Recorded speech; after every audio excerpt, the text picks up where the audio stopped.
Hello, I am Siri Sollied from UiT, the Arctic University of Norway. This presentation is based on results from an international project called DG-CROSS, Digital Technology Across Borders. The project involves data and researchers from 7 different nations and 8 different universities. And I'm very happy to be collaborating with Sergei Krasyan and his team from the University of Kharkiv. In these times of outrageous terror in Ukraine, I would like to start out with stating UIT's support and condemnation of the ongoing war.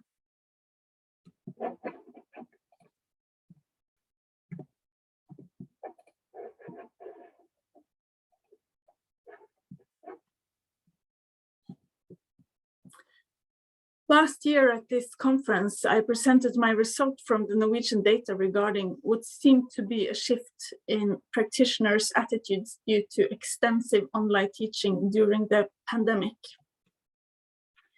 I found that all target groups, teacher educators, early childhood student teachers, and student teachers, were becoming less critical towards how society perceives the effect of digital technology, moving from agreeing to the statement towards disagreeing when asked whether society's expectations of the impact of digital tools is exaggerated.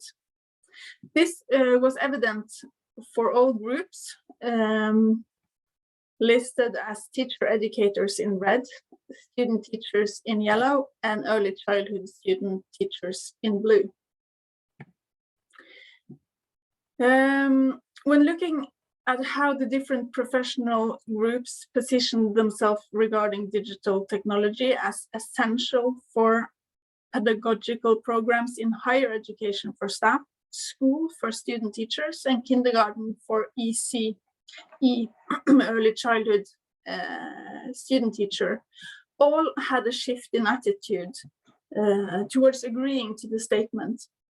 Over time, practitioners' attitude had shifted from critical towards more positive attitudes. When looking at them combined, it seemed to be a general shift. And this shift could be tied to the COVID pandemics.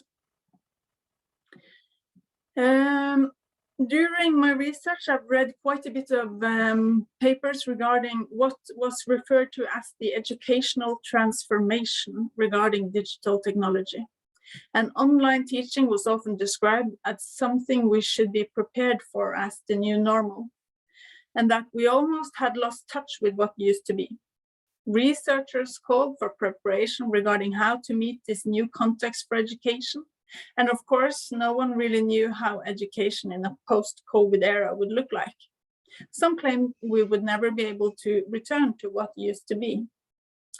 Are we talking about an educational transformation as a new educational paradigm?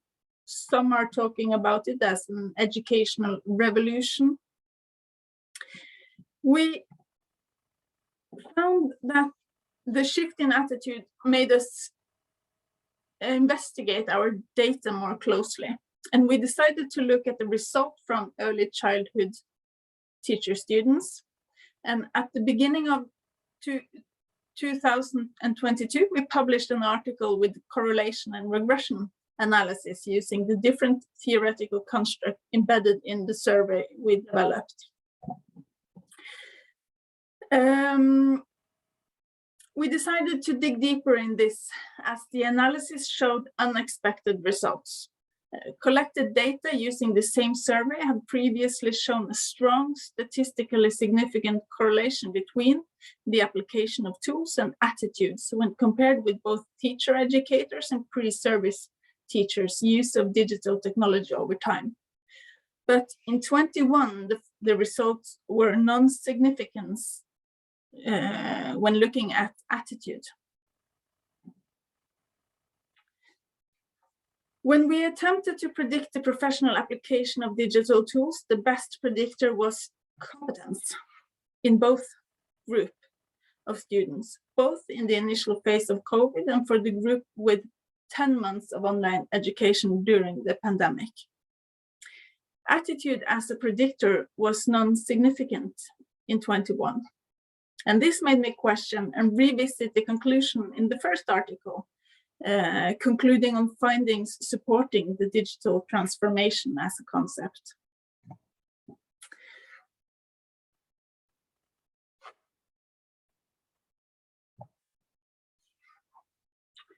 And when adding newly collected data from fall of 21 and spring of 22, it was clear that the picture needed nuancing and elaborating perspectives.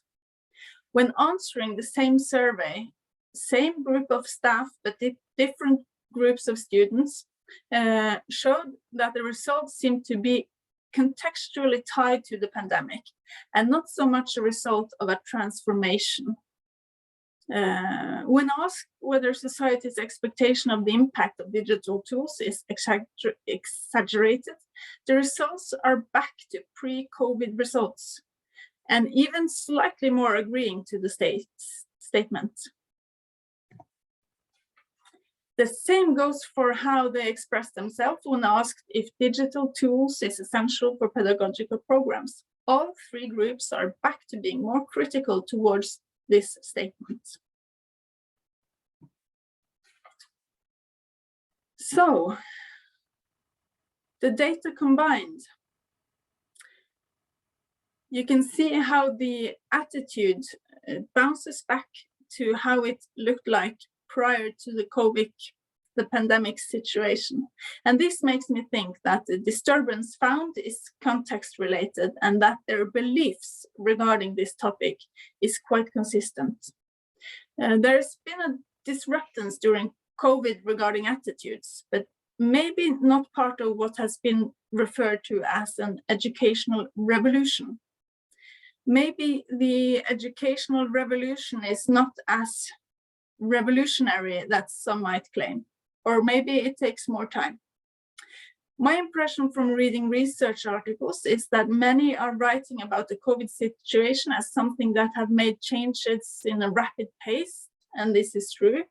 But our result implies that the changes seen are not at a very deep level, not as deep as often described. What we also did was to look at the result in light of international perspectives, including Ukrainian data from student teachers for early childhood education. And as you can see from the mean and the effect sizes, is that there are hardly any effect, any difference to talk about comparing Norwegian and Ukraine results. But when looking at single items, there are some interesting differences.